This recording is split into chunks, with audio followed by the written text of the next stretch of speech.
성경 봉독 신약 94페이지 누가복음 4장 16절부터 30절까지 교독하겠습니다.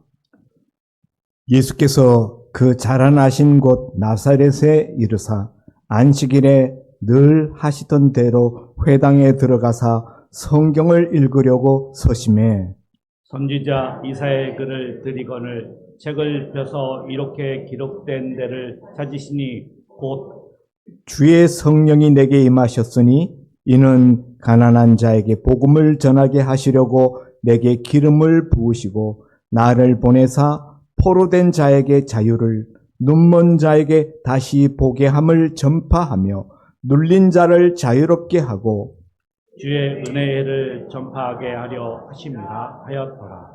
책을 덮어 그 맡은 자에게 주시고 앉으시니 회당에 있는 자들이 다 주목하여 보더라. 이에 예수께서 그들에게 말씀하시되 이 글이 오늘 너에게 응하였느니라 하시니 그들이 다 그를 증언하고 그 입으로 나오는 바 은혜로운 말을 놀랍게 여겨 이르되 이 사람이 요셉의 아들이 아니냐? 예수께서 그들에게 이르시되 너희가 반드시 의사야 너 자신을 고치라 하는 속담을 인용하여 내게 말하기를 우리가 들은 바 가버나움에서 행한 일을 내 고향 여기서도 행하라 하리라. 또 이르시되 내가 진실로 너희에게 이르노니 선지자가 고향에서는 환영을 받는 자가 없느니라. 내가 참으로 너에게 이르노니 엘리야 시대에 하늘이 3년 6개월간 닫혀 온 땅에 큰 흉년이 들었을 때 이스라엘에 많은 과부가 있었으되 엘리야가 그 중에 한 사람에게도 보내심을 받지 않고 오직 시돈 땅에 있는 사렙다의 한 과부에게 뿐이었으며 또 선지자 엘리사 때 이스라엘에 많은 나병 환자가 있었으되 그 중에 한 사람도 깨끗함을 얻지 못하고 오직 수리아 사람 나만 뿐이었느니라. 회당에 있는 자들이 이것을 듣고 다 크게 화가 나서 일어나 동네 밖으로 쫓아내어 그 동네가 건설된 산 낭떠러지까지 끌고 가서 밀쳐 떨어뜨리고자 하되 다 같이 예수께서 그들 가운데로 지나서 가시니라. 아멘. 담임 목사님께서 고향 동네 사람들이라는 주제로 오늘 말씀을 전하시겠습니다. 그리고 우리 주보에 보시면은 깨달은 것, 적용할 것 밑에 칸이 있죠. 볼펜을 갖고 오늘 말씀 중에 깨달으신 것, 적용할 것 적으시면은 다음 주에 4, 5, 6 구역 모임 있죠? 다 잃어버립니다. 그러니까 오늘 꼭 적으셔서 기록하시기 바랍니다. 은혜 많이 받으시기 바랍니다. 네, 우리 좌우 앞뒤에 계신 분들하고 먼저 인사 나누겠습니다. 잘 오셨습니다. 오늘도 은혜 받읍시다.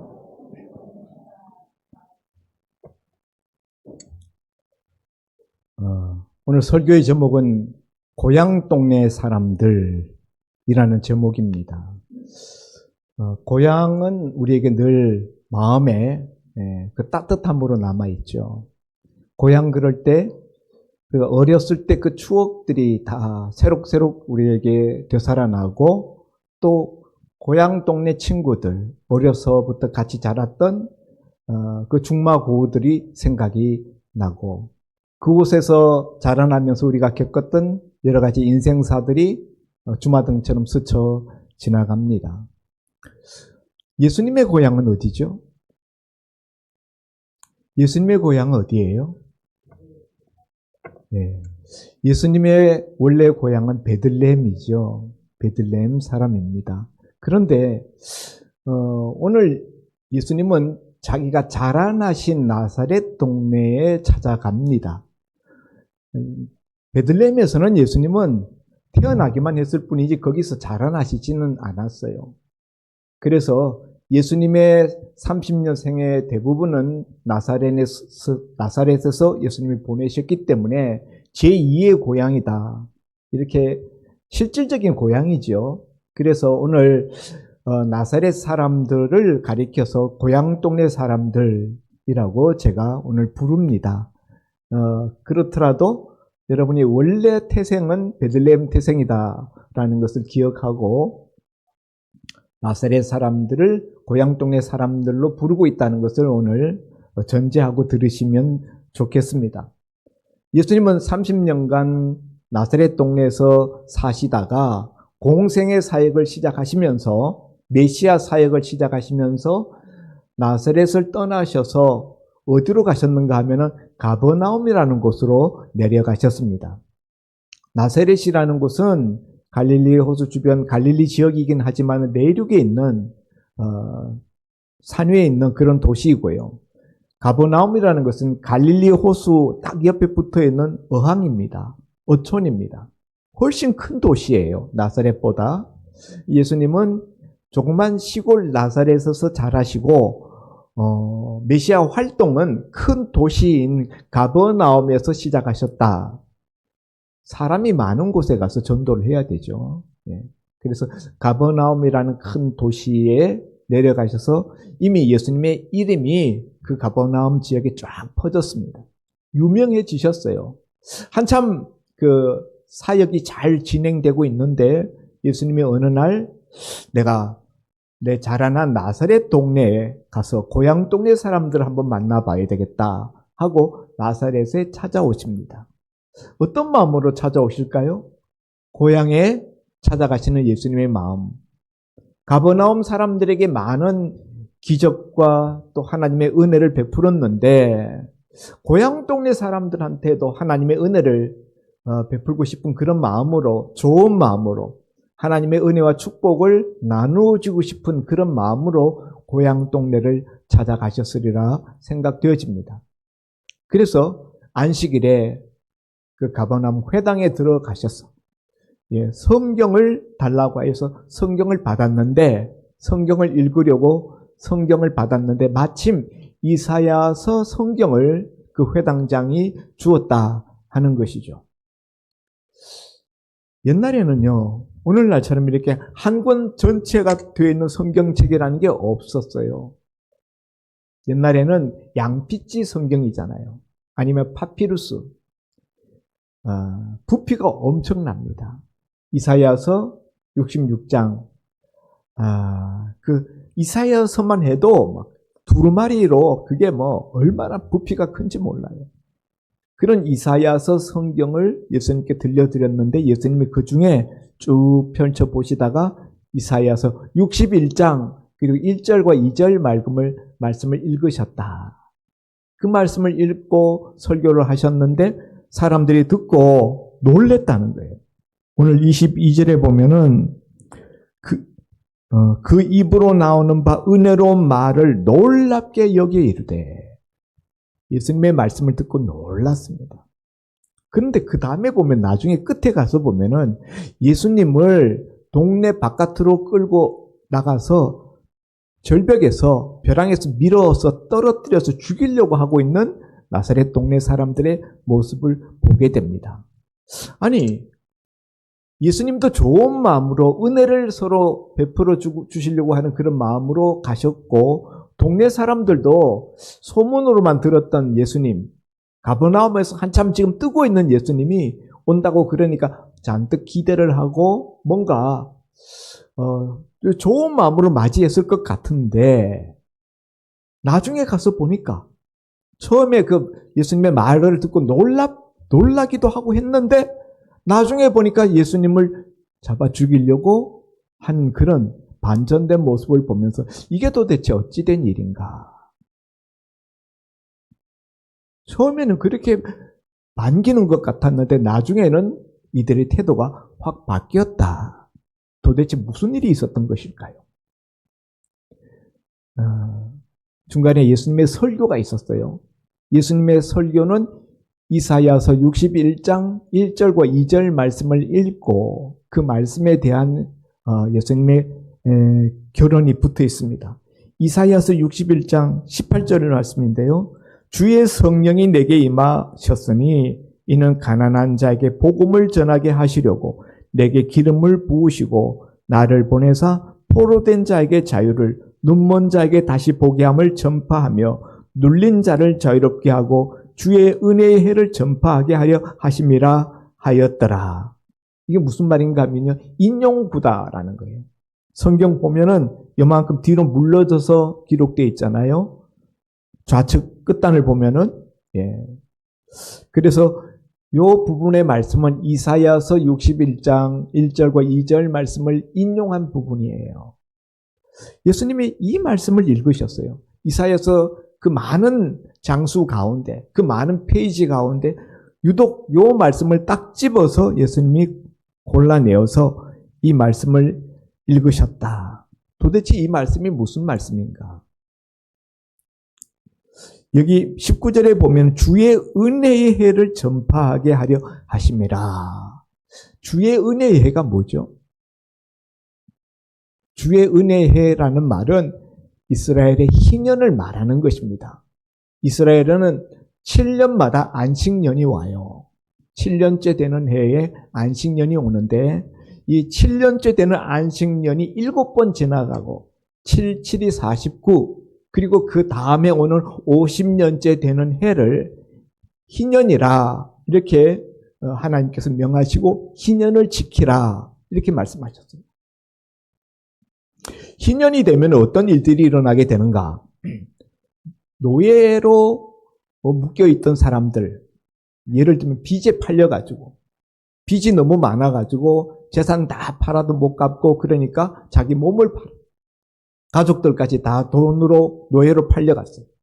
그랬던 사람들도 이 희년이 되면은 자유롭게 되는 거예요. 그 모든 빚이 탕감되어지고 빼앗겼던 농토, 빼앗겼던 땅도 희년이 되면은 빚 때문에 다 빼앗겼던 땅도 희년이 되면 도로 원위치 됩니다. 우리 컴퓨터 할 때 리셋 버튼이 있잖아요. 초기화, 뭐든지 처음으로 돌아가게 하는 것. 그게 바로 희년이라는 제도를 하나님이 두신 희년의 축복입니다. 그러니까 세상에는 약육강식에 의한 그 논리에 의해서 힘 있는 자가 끝없이 착취하고 힘 없는 자는 완전히 생존이 불가능하게 되는 이런 상태까지 가지만은 하나님은 그 텀을 50년으로 딱 제한시켰어요. 50년간의 사고 팔고 하는데 50년이 딱 지나면 전부 처음으로 리셋되는 거예요. 처음으로 돌아가는 거예요. 처음에 하나님이 각 지파별로 주신 땅, 각 가문별로 할당받는 땅, 다 그 가문으로 원위치 되는 거예요. 하나님의 일종의 사회보장제도라고 할까요? 근데 이 희년은 하나님이 율법으로 주시기는 했지만은 이스라엘 사람들이 실제적으로 이 희년 제도를 지켜냈느냐? 못 지켰어요. 거의 이 희년 제도를 지키지 않았습니다. 실제적으로 욕심이 있으니까. 그리고 이 율법을 무시하고 계속 자기들의 욕심대로 행했다는 거죠. 그런데 이 희년이 실질적으로 완성되는 때가 있는데 그 때가 언젠가 하면은 그것은 바로 메시아 시대가 되면은 메시아가 오시면은 희년이 도래한다. 희년이라는 것은 궁극적으로는 메시아가 오셔서 이 땅 가운데 하나님의 나라를 메시아의 시대를 열 때 그때에 일어나는 현상. 오늘 포로된 자에게 자유를, 눈먼 자에게 다시 보게 함을, 눌린 자를 자유롭게 함, 주의 은혜의 해를 전파함. 이런 것들이 희년에 일어나는 일이에요. 근데 이 희년은 한마디로 이야기하면 자유와 해방과 안식과 회복, 이런 것들이 일어나는 해다. 그런데 이 진정한 자유, 해방, 안식, 회복, 치유, 이런 것들은 언제 일어나는가? 메시아가 오시면은, 메시아가 이 땅에 임하면은 메시아 시대가 시작되면 이런 일들이 일어난다는 거예요. 이게 이사야 선지자가 이사야서 61장을 통해서 말씀하는 바입니다. 예수님이 이 말씀을 읽으셔요. 그런데 그 다음에 21절에 보면은 그 책을 다 읽고 난 다음에 책 맡은 자, 아마 회당장이겠죠? 맡은 자에게 주시고 예수님이 앉으셨어요. 사람들이 다 예수님을 주목하는데 예수님이 그때 다시 말씀하십니다. 이 글이 오늘 너희 귀에 응하였느니라. 예수님이 이 이사야서 61장 1절과 2절 메시아 시대의 도래, 그 시대가 되면 어떤 일이 일어나는지를 설명한 이 말씀을 읽고 오늘 이 글이 너희의 귀에 응하였다. 너희에게 응하였다. 라고 예수님이 결론을 짓습니다. 무슨 말입니까? 메시아 시대가 도래했다는 거예요.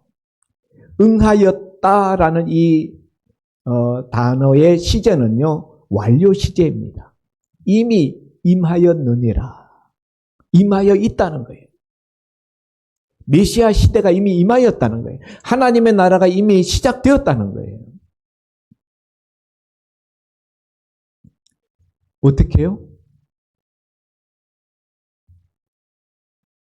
예수님의 말씀과 예수님의 사역을 통해서. 예수님이 지금 소경의 눈을 뜨게 하고 안전뱅이를 일으키고, 예? 걷지 못하는 자를 걷게 하고, 그런 예수님의 이적들이 귀신을 쫓아내고 하나님 나라가 임하고 있는 샘플이라는 거죠. 하나님의 나라가 임하고 있는 그 상징적인 모습을 예수님이 그렇게 보여주시고 예수님 자신이 하나님 나라를 임하게 하는 분이라는 것을 예수님이 그렇게 보여주시는 겁니다. 그러면서 이 말이 너에게 응하였다. 메시아 시대가 이미 시작되었다. 그렇게 이야기합니다. 그 말을 듣고 나사렛 동네 사람들이 다 그 말씀에 놀랐다. 그 말씀의 능력과 권세, 그 지혜로움에 감탄하고 놀랐습니다. 근데 여기까지는 참 좋아요. 그런데 그 다음에 놀랍게 여겨 이르되 이 사람이 요셉의 아들이 아니냐. 놀랍기는 놀라운데 아니 이 사람 어떻게 갑자기 이렇게 달라졌지? 저 친구 목수 요셉의 아들 아니야. 우리가 우리 동네에서 어릴 때부터 잘하는 거 다 봤잖아. 근데 지금 딴 사람 같아. 어떻게 된 거야? 이 사람들이 띵한 거예요. 이상하다? 이게 뭐지? 이제 여기서 갈래를 잘 타야 되는데 신앙적인 긍정적인 방향으로 갈래를 타야 되는데 이 나사렛 동네 사람들은 여기서 부정적인 방향으로 갈래를 탔다는 거예요. 야, 말 잘하네. 그 말에 힘이 있네. 지혜로운데 설교를 다 듣고 예수님이 메시아 시대가 임했다라고 이야기하는데 메시아 시대를 임하게 하는 메시아가 나다라는 이야기는 안 해요.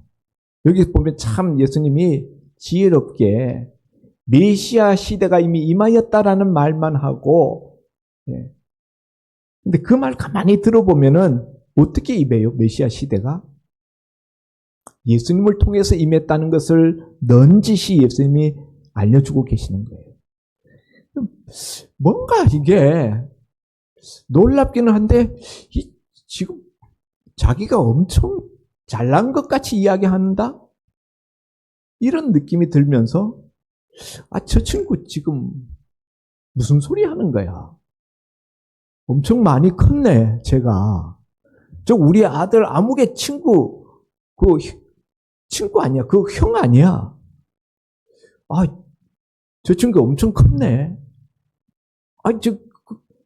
목수일 하더니, 아버지 목수 요셉 따라서 목수일 하더니, 언제 저렇게 컸어? 이런 식으로 이야기가 나오기 시작한 거예요. 예수님께서 그들이 서로 이야기하는 그 말을 듣고 23절에 그들에게 이렇게 말합니다. 너희가 반드시 의사야 너 자신을 고치라 하는 속담을 인용하여 내게 말하기를 우리가 들은 바 가버나움에서 행한 일을 내 고향 여기서도 행하라 하리라. 내가 진실로 너희에게 이르노니 선지자가 고향에서 환영을 받는 자가 없느니라.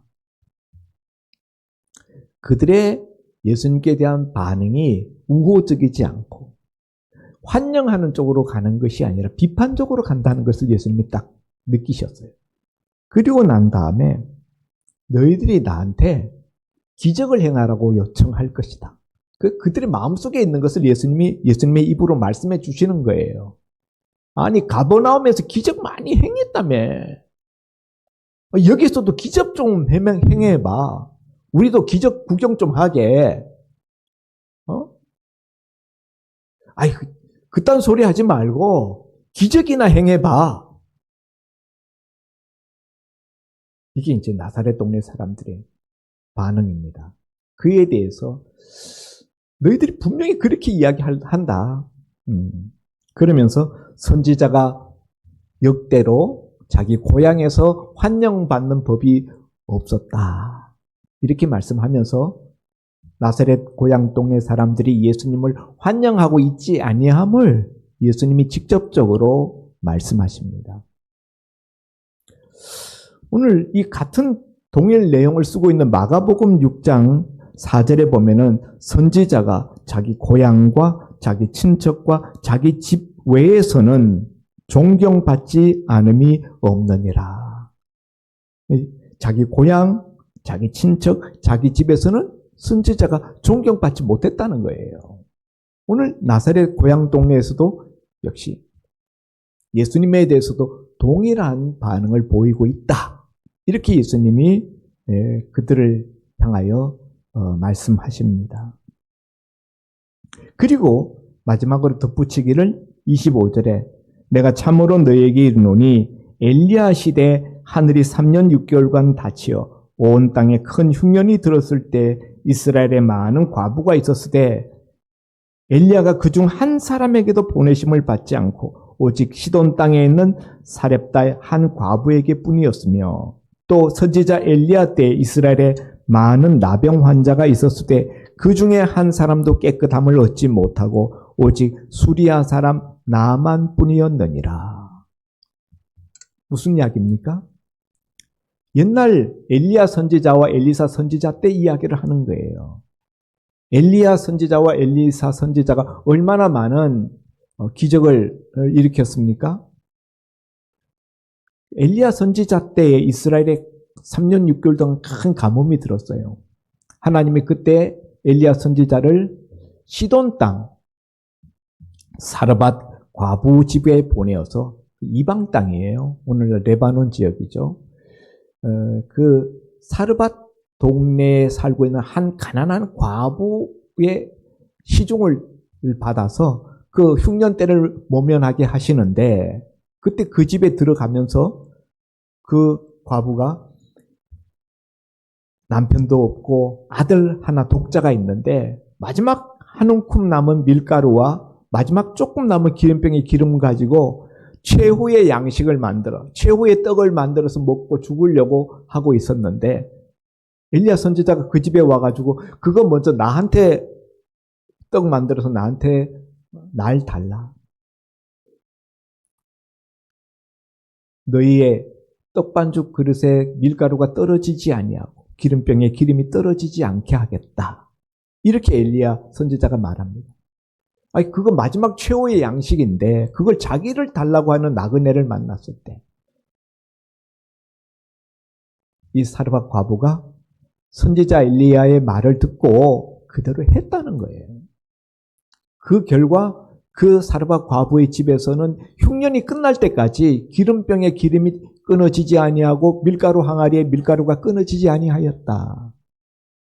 이런 하나님의 은혜를 이스라엘에 수많은 과부들이 있었지만은 어느 이스라엘의 한 과부도 이런 은혜를 엘리야 선지자로부터 얻지 못하고 이방 땅에 있는 사르밧 과부에게 이런 은혜가 임했다.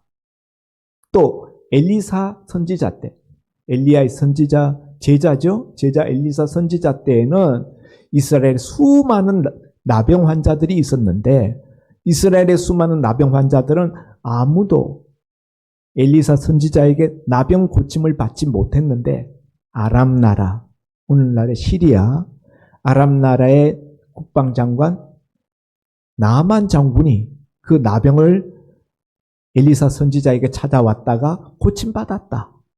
하나님의 은혜를 얻었다. 그 이야기를 하는 거예요.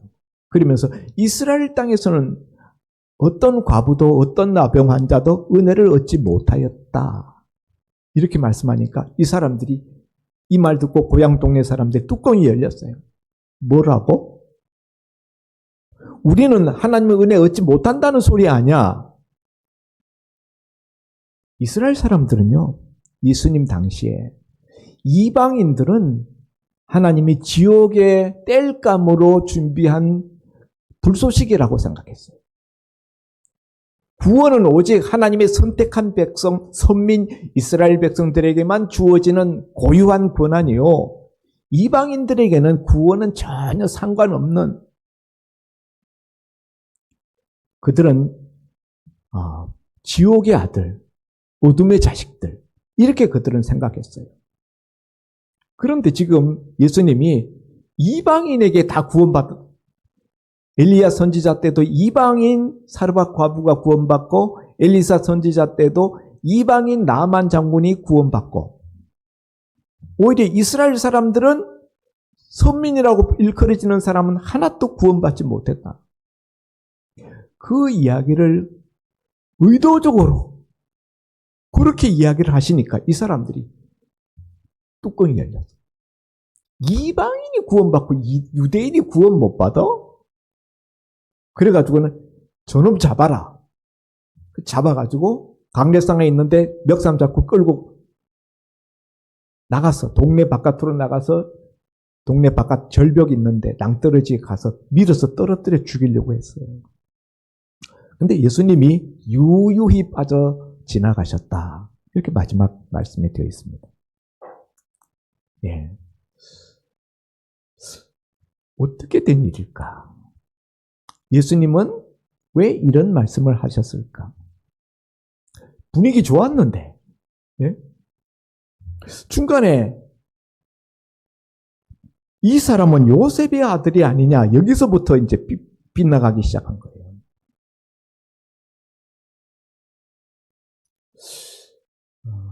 이 말씀이 우리에게 말씀해 주고자 하는 바는요, 나사렛 동네 사람들은 예수님을 받아들일 그 마음이 없었다는 거예요. 처음부터요. 예수님이 여기 보면은 18절에 주의 성령이 내게 임하셨으니 이는 가난한 자에게 복음을 전하시려고 내게 기름을 부으시고 나를 보냈다. 이 말씀을 예수님 자기에게 적용시켜요.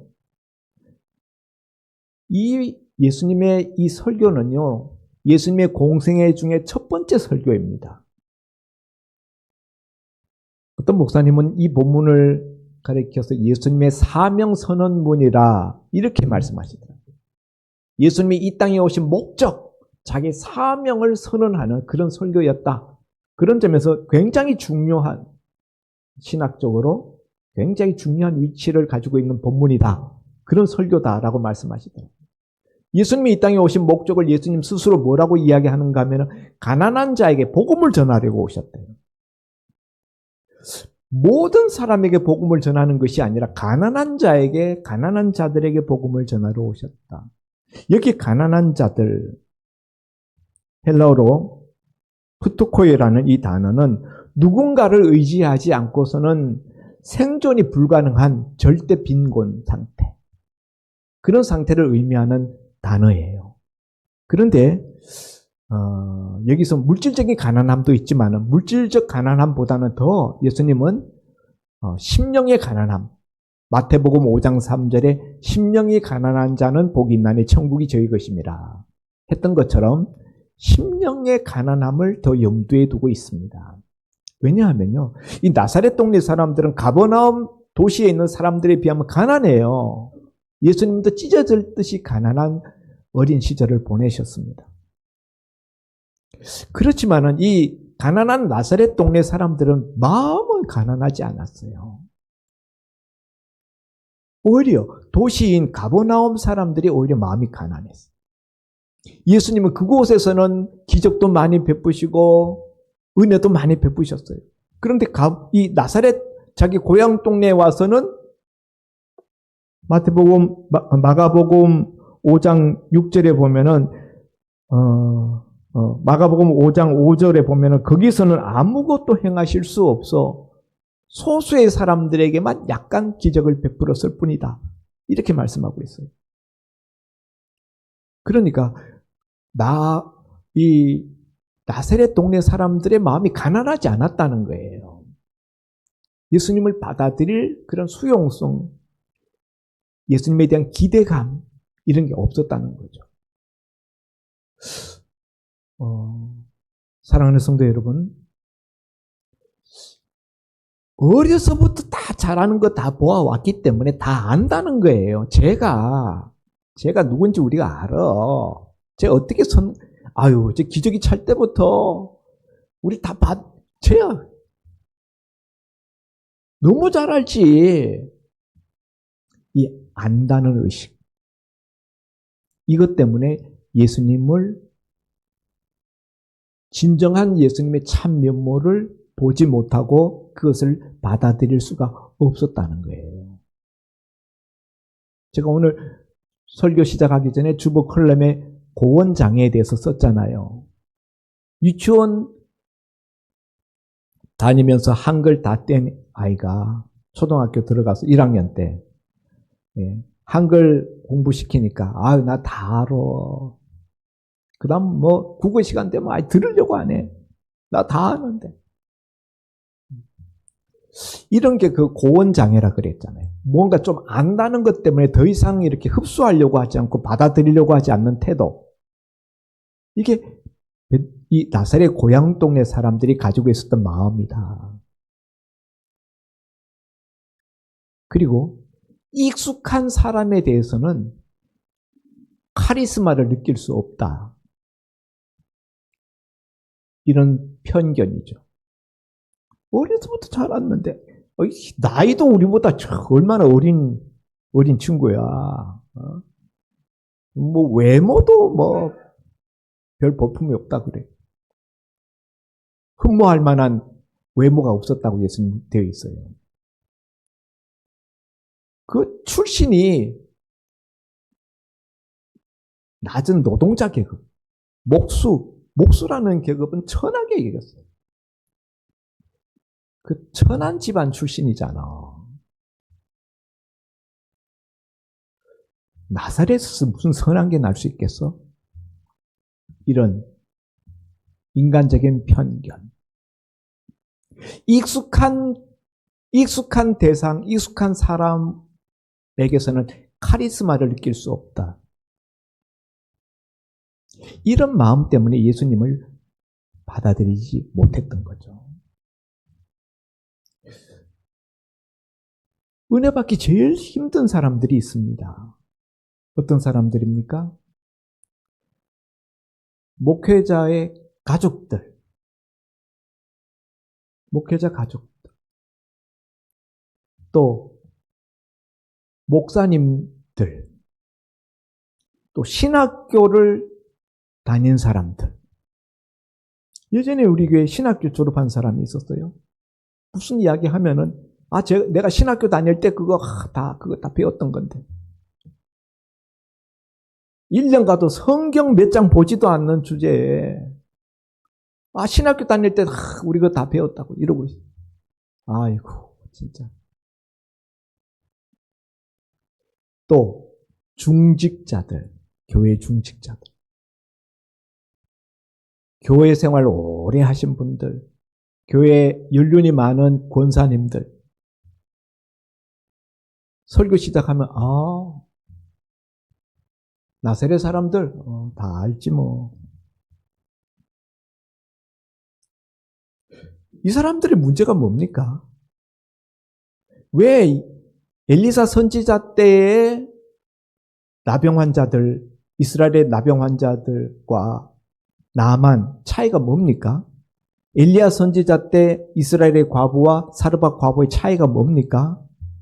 뭐가 다른 거예요? 은혜를 받고 못 받고 거기에 무슨 차이가 있습니까? 나만 장군 이야기 우리 지난번에 나눴잖아요. 기대감이 있어요. 그 아람 땅에서부터 엘리사 선지자 집에까지 찾아왔다가 냉대받고 돌아가려고 하다가 그래도 요단강까지 15km를 가서 거기서 7번 몸을 잠그는 거기 뭐가 있어요? 그 나만 장군 속에 기대감이 있다는 거예요. 기대감. 근데 오늘 여기 나사렛 동네 사람들 그 당시 나만 장군이 그때 찾아왔을 때 이스라엘의 나병 환자들은 엘리사 선지자가 자기 옆에 있지만은 기대감이 없어요. 찾아오지 않았어요. 와서 구하지도 않고.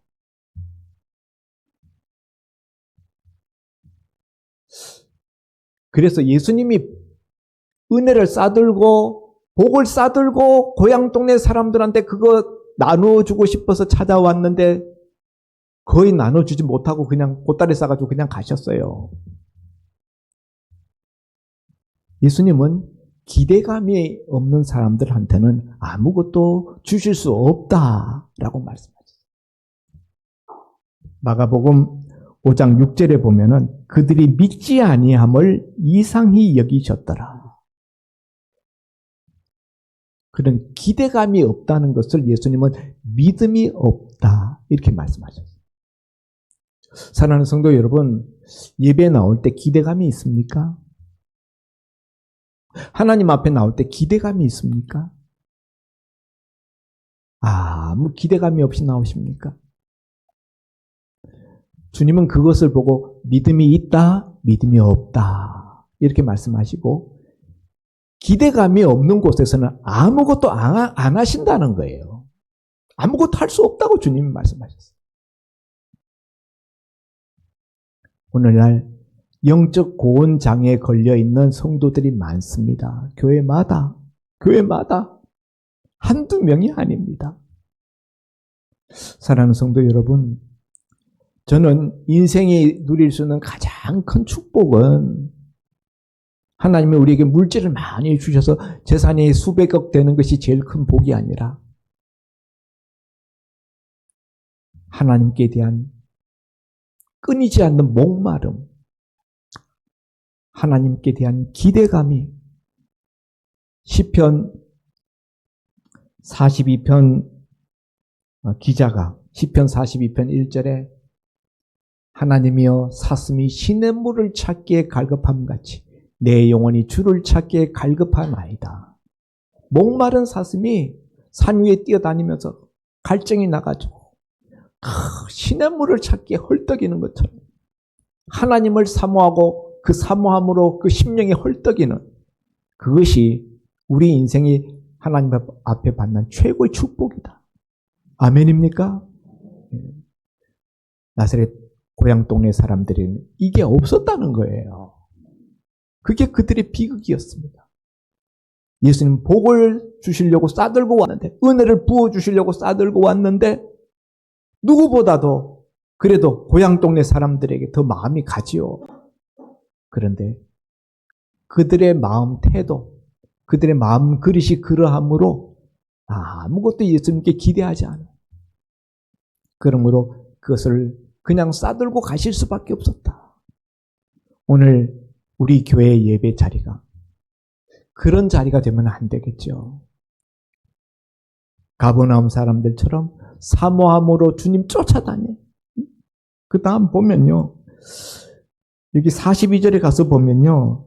날이 밝음에 예수께서 나와서 한적한 곳에 가시니 무리가 찾다가 만나서 자기들에게서 떠나지 못하게 만류하였다. 요거는 가버나움 사람들이에요. 가버나움 사람들이 얼마나 예수님 따라다니는지 예수님이 너무 시끄러워가지고 새벽 일찍 그냥 한적한 곳으로 도피해버렸어요. 근데 그 새벽에 또 따라와.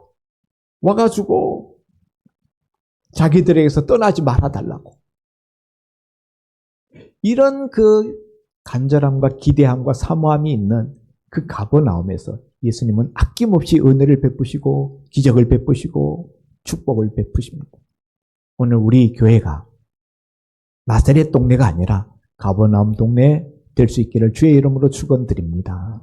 기도합니다. 하나님 아버지, 고향 동네 사람들, 나사렛 사람들은 영적 고원 장애병에 걸려서 다 예수님 안다라는 자만심과 예수님에 대한 편견, 인간적인 질투심, 익숙한 자에게서는 카리스마를 느낄 수 없다는 잘못된 시각, 이런 것들로 인해서 주의 은혜를 싸들고 온 은혜조차, 주시고자 하는 은혜조차 받지 못하고 그들 스스로 그 복을 차버렸습니다.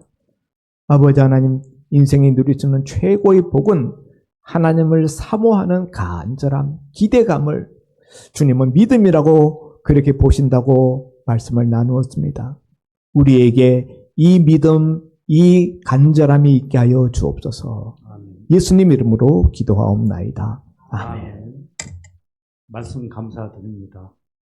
우리 운하 소망교회 성도님도 기대감 충만해서 나오셨죠? 네. 그리고 참고로 양수봉 장로는 목사님 동생입니다. 가족. 저는 아니고. 네. 찬송가 535장 드리면서 봉헌 드리겠습니다.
목사님께서 봉헌기도 드리겠습니다. 주님 은혜 감사합니다. 오늘 우리에게 주님께 대한 기대감을 잃지 않게 하시고 그 기대감으로 주일마다 예배의 자리를 사모함으로 기대함으로 나오게 하심을 감사합니다.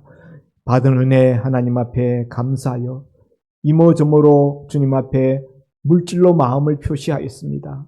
그 드린 중심을 연락하여 주셔서 먼저 저들의 영혼이 잘 되게 하시고 그 영혼이 잘됨 같이 범사에도 잘 되게 하시고 육신에도 강건함을 베풀어 주옵소서. 그리하여 그 손으로 그 발로 무슨 일을 도모할 때 형통함을 하나님 허락하여 주시고, 그들이 그 하는 그 일 위에 주의 오른손이 함께 있는 것을 알게 하여 주옵소서. 이 물질 주의 손에 올려드립니다. 하나님 나라 확장되게 하시고, 주의 그 복음 사역이 가난한 자들에게 복음이 전파되게 하시겠다고 하신 그 사역이 몸된 교회를 통해서 더 확장되게 하여 주옵소서. 아멘. 감사하며 예수님 이름으로 기도하옵나이다. 아멘. 교회 소식 전하여 드리겠습니다. 오늘은 7월 첫째 주 식사하는 날입니다. 그래서 2조에서 봉사하셨습니다. 그리고 오늘 7월 첫째 주 구역 모임이 오늘부터 시작이 됩니다. 오늘 식사 후에 1구역, 2구역, 3구역은 1층에서 모임을 갖습니다. 1구역은 소예배실, 2구역은 목양실, 3구역은 식당에서 모임을 갖습니다. 본당에? 3구역은 본당에서. 여기서 가장 좋은 곳은 목양실입니다. 2구역 은혜 많이 받으시고, 저희 1구역이 목양실을 원했지만 양보했습니다, 이번에는. 그리고 구역 모임에서 나눔의 그 소재는 한번 보시면은 먼저 일상 나눔에 있어 한 주간 특별한 일이나 감사한 일, 또 어려웠던 일을, 그 다음에 기도 제목, 간증, 또 신앙, 믿음을 갖게 된 계기나 그런 것들을 나누는 시간을 먼저 갖고요. 그 다음에 전주 목사님이 설교하신 것을 갖고, 주제를 갖고 깨달은 것, 은혜 받은 것, 또 나의 삶에 적용할 것을 나누는 시간을 갖겠습니다. 그리고 나누는 과정에서 서로 친교를 맺고 서로 알아가는 그런 시간으로 갖도록 하겠습니다. 무겁게 안 갖고 가볍게 이렇게 나눔의 교제를 갖겠습니다. 그래서 구역 모임의 목표로는 성도 간의 영적 교제와 나눔을 통한 친밀함이 이제 가장 중요한 거고, 구역 모임에서 이제 주의사항을 말씀드리면은, 구역 모임에서 나눔 이야기들을 당사자 허락 없이 외부 타인에게 전하지 않는 것을 서로 묵시적으로 그렇게 하도록 하겠습니다. 기도 제목이라든지 어려운 일을 이제 구역 모임에서 이렇게 나눴을 때 그거를 전하지 않는 걸로 그렇게 하겠습니다. 그래서 구역 모임을 통해서 우리 운하 소망교회가 서로 하나 되고 만나서 기쁘고 또 함께 하나님의 나라를 세우는데 또 친교를 맺고 가족처럼 하나 되는 것을 그런 좋은 시간으로 이끌어 가시기 바랍니다. 그리고 한 가지 우리 각 구역 새로 나온 성도님들 서로 구역원이 누구누구인지 몰라서 오늘 간단하게 각 구역별로 일어나서 한번 얼굴을 보는 시간을 갖겠습니다. 1구역 일어나시기 바랍니다. 우리 문제 성도님이 안 나오셨네. 2분이 안 나오셨네. 네, 6분인데 오늘 4분입니다. 네. 그 다음에 2구역 일어나시기 바랍니다. 서로 확인하시고, 네, 감사합니다. 3구역 일어나시기 바랍니다. 서로 얼굴을 다 확인하셨죠? 네. 그 다음에 4구역 다 확인하셔서, 네. 그 다음에 5구역, 3분이에요? 네. 6구역, 혼자 계세요? 구역장님이 안 나오셨네. 네, 야. 6구역이 조금, 권사님 좀 힘드시겠는데요? 네. 구역장도 안 나오고. 7구역. 네, 7구역. 예. 멋쟁이 7구역. 네. 그 다음에 8구역. 유목들, 네. 오, 어르신들, 네.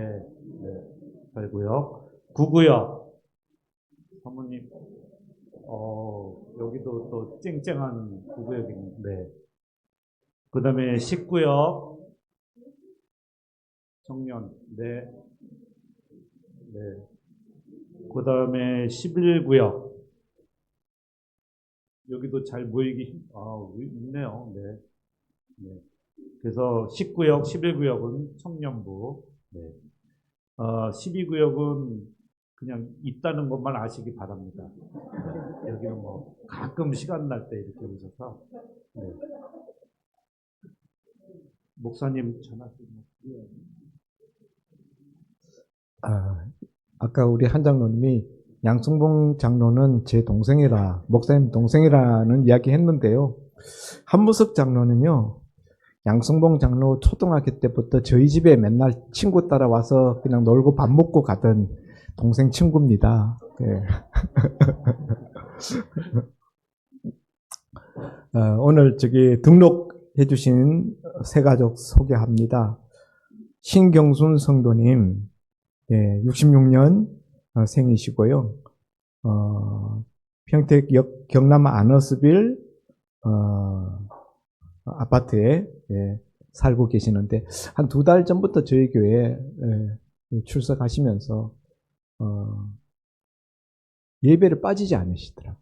주일 낮, 주일 저녁, 수요 예배. 어디 계시죠? 한번 일어서 주시고, 우리 박수로 환영해 주시기 바랍니다.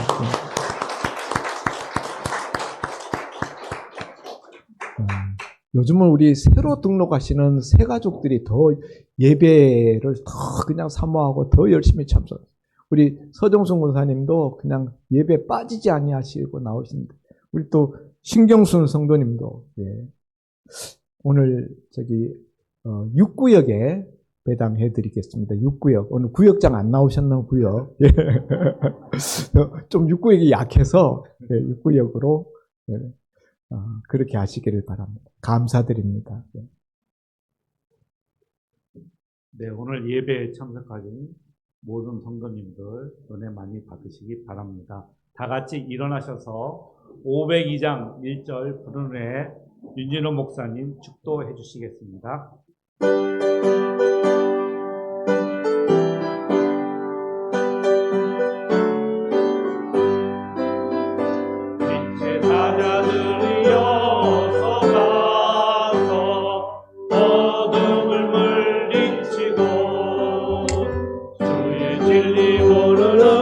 백성에게 복음의 배비처럼 빛의 사자들이여 복음의 배비처럼 죄로 바 밝게 비춰라 빛의 사자들이여. 말씀이 육신이 되어 이 땅에 오셔서 십자가에 달려 죽으시고 창사되셨다가 사흘 만에 부활하시고 하늘로 승천하셨다가 다시 오실 우리 주 예수 그리스도의 은혜와 하나밖에 없는 독생자 예수님을 아낌없이 주시기까지 하신 우리 하나님 아버지의 무한하신 사랑하심과 성령님의 내주 교통 충만 역사 인도하심이 오늘도 담임 목사님의 말씀을 들으시고 오직 하나님께 대한 소망과 그리고 또한 이제 기대감을 가지고 무한히 하나님께 영광 돌려드리며 늘 충성하며 살기를 원하는 오늘 소망교회와 모든 사랑하는 성도님과 그 가정과 직장과 사업과 하시는 일들에와 자자손손 위에 이제부터 영원까지 함께 있을지어다. 아멘.